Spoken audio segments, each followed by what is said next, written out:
born has, in a very rapid fashion, established herself on the national stage as somebody who has a vision for the future, who has the courage to stand up for individuals at every level of society, who is willing to take on seemingly immovable objects and to produce change.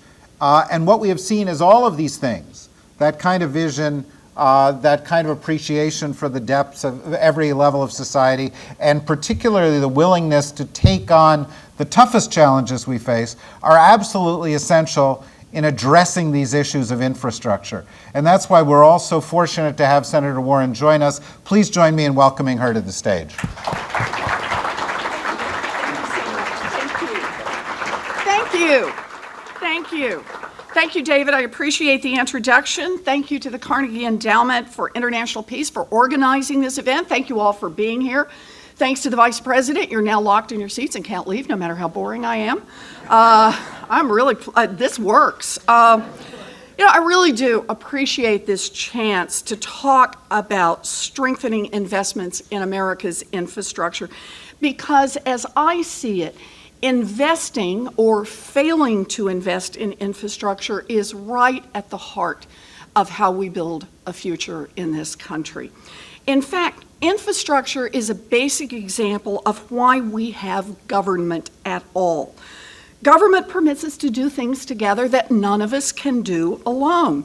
No one can build a road in front of her house, hope that her neighbors will do the same, and will somehow end up with an interstate transportation system. Instead, we create something more valuable by working together.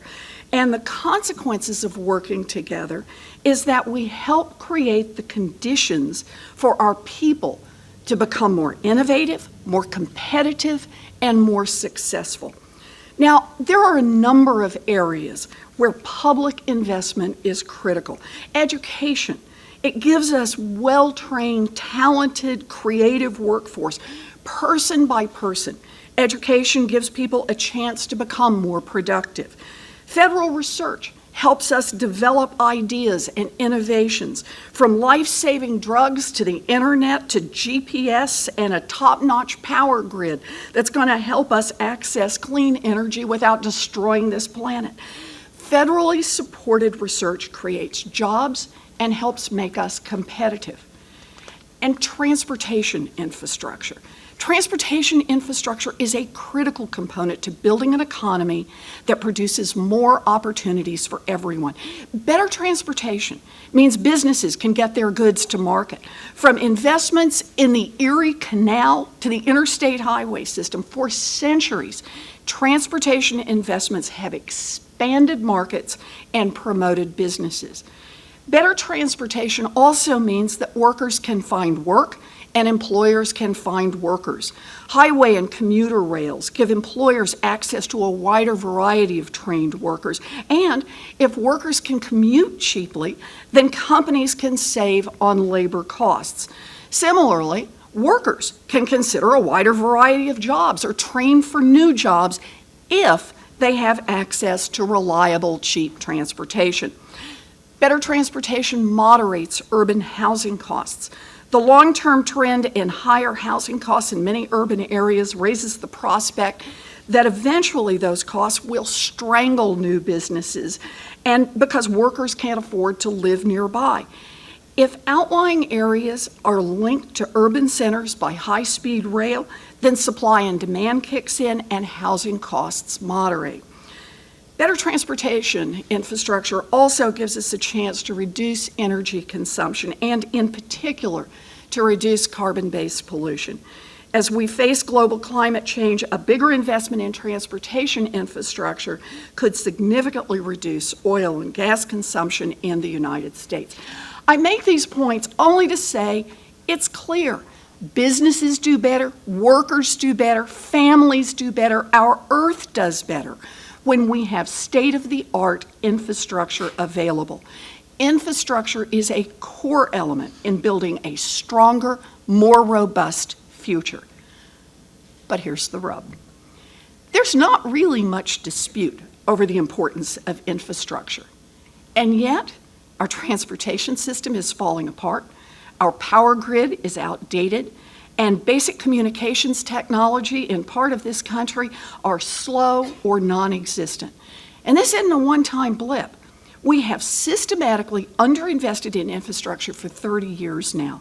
The American Society for Civil Engineers gives the United States a D+ for infrastructure. We are putting ourselves in a terrible competitive hole. If we don't bring our infrastructure up to date, experts estimate that by 2020, we'll be losing $1 trillion in sales every year and losing the jobs that would go with that economic activity. Other nations get how this works. China's now investing about 9% of GDP in infrastructure. Japan has invested 5%. The US, we are at 2.6%. Those countries are building a future for their businesses and for their workers while we're letting the future crumble right before our eyes. So here's the thing. We know how important infrastructure is to building a competitive future. We know it because we've done it before. Coming out of the Great Depression, Americans believed that we could build a future together. We invested in our kids and put in place policies to help build a strong middle class. We invested in education, in public schools and universities, in a GI Bill, NDEA loans, to make sure people could get a good education without taking on mountains of debt. We invested in research, medical, scientific, engineering, all kinds of research. We built a giant pipeline of ideas so that our children could build even more. And we invested in roads and bridges and power grids. Why?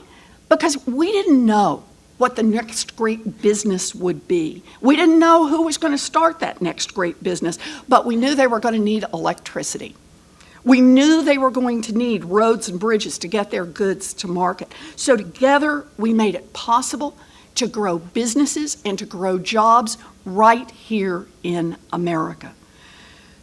We built those roads and bridges. We built more than roads and bridges. We built a future. And it worked. From the 1930s to the late 1970s, GDP went up. And as it went up, wages increased pretty much across the board. The economic pie got bigger, and everyone pretty much got a little more.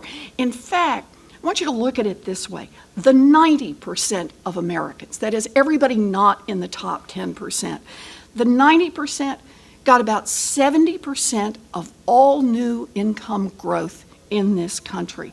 That was how this country built a great middle class. We did it together, and we did it through our investments. So we know how to build a competitive future. The question is, why aren't we doing it? Why has the U.S. systematically underinvested in basic infrastructure?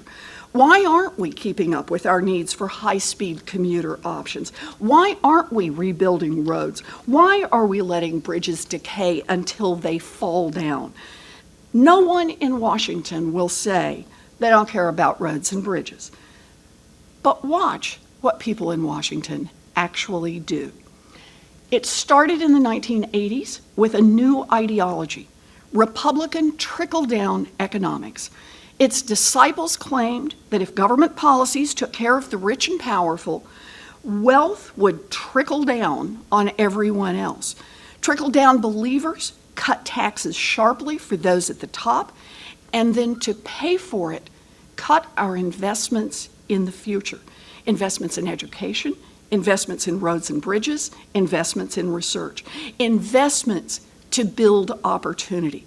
Trickle-down, I should also point, trickle-down advocates also pushed for deregulation that hobbled the cops on Wall Street and let some of the most powerful corporations do pretty much whatever they wanted to do.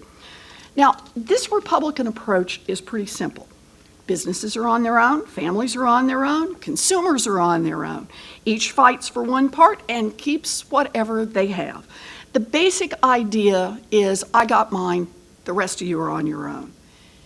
And what is the consequence of that? Remember the 90%, the 10% that's outside the top 10%, the 90% of America? What happened to income growth? Well, from 1935 to 1980, the 90% had gotten 70% of income growth.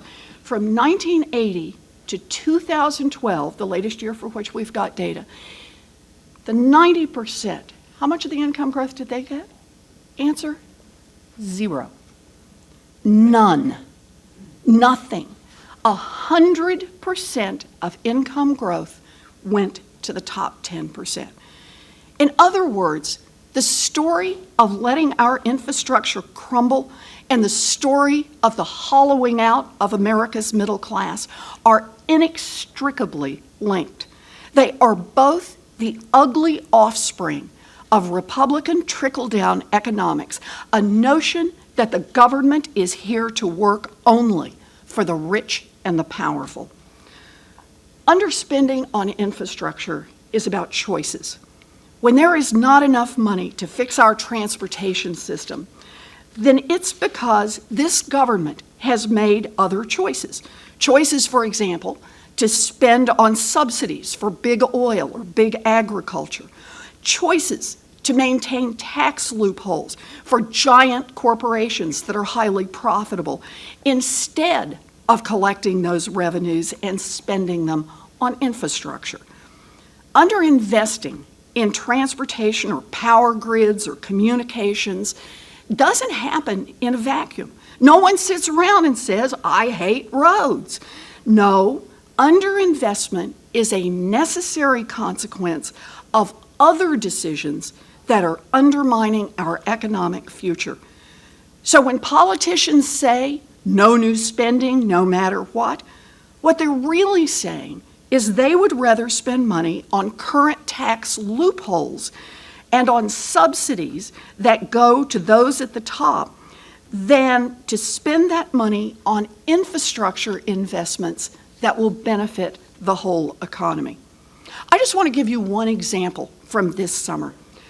Most every Democrat and Republican in Congress agreed that we needed a long-term funding source for the Highway Trust Fund. But did Congress find a sustainable way to pay for an investment in the Highway Trust Fund? Nope. Instead, we voted on a 3-year bill that would pay for an extension, in part, by selling off 100 million barrels of our nation's emergency oil reserves, with no debate about whether we might need those reserves in an emergency or the fact that the prices for oil are currently at historic lows. And then what was the plan? In other words, this was just one in a long line of high-cost gimmicks designed to hide the fact that loopholes are leaving us with too little money to keep our infrastructure in working order. The consequences of underinvestment in infrastructure are disastrous, and we are running out of time. Our roads are crumbling, our bridges are falling down, our power grids are outdated, and our communications network is spotty. China is building a future while America is stuck in political quicksand. Building infrastructure is building opportunity. And yes, that opportunity isn't free. It is time to belly up to our responsibilities as a country and make the investments that we need to make so that this country doesn't just work for the top 10%, but so that this country works for all of America. We know how to do it. We just need the courage to get it done. Thank you all very much. Thank you. Thank you. Thank you.